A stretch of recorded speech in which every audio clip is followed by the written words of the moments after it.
एक गांव में एक जमींदार रहता था। उसके पास ढेर सारा सोना, बड़ी बड़ी गाड़ियां और खेत खलिहान थे। गांव के लोग उसे बहुत अमीर मानते थे, लेकिन वो घमंडी था और गरीबों से ठीक से बात भी नहीं करता था। एक दिन गांव में एक साधु आया।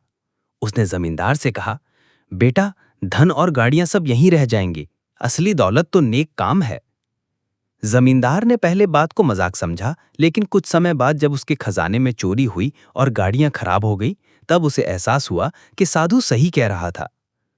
उस दिन के बाद उसने गांव के गरीबों की मदद करनी शुरू कर दी। अब लोग उसे घमंडी जमींदार नहीं, बल्कि दयालु सेठ कहने लगे। ठीक है। गांव का वही जमींदार अब बदल चुका था।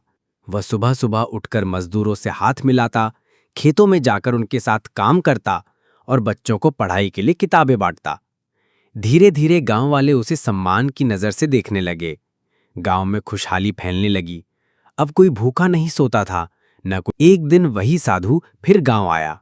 उसने जमींदार को देखा और मुस्कुराकर बोला, बेटा, अब तुम्हारा नाम तुम्हारी गाड़ियों और सोने से नहीं, बल्कि तुम्हारे अच्छे कर्मों से याद किया जाएगा। जमींदार की आंखें भर आईं।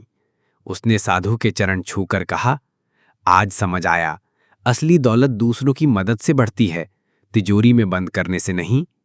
गांव वाले ताली बजाने लगे और अब जमींदार सच में गांव का पालनहार बन गया। कुछ साल बीत गए। जमींदार अब बूढ़ा हो चला था, लेकिन उसका दिल पहले से और भी बड़ा हो गया था। गांव में स्कूल बन चुका था, जहां हर बच्चा पढ़ने जाता। गांव की औरतें अब छोटे छोटे काम करके आत्मनिर्भर हो गई थीं। हर घर में खुशियां थी, कोई भूखा नहीं रहता था। एक दिन गांव के बच्चे जमींदार के पास आए और बोले, बाबा, आप तो हमारे गांव के सच्चे हीरो हो।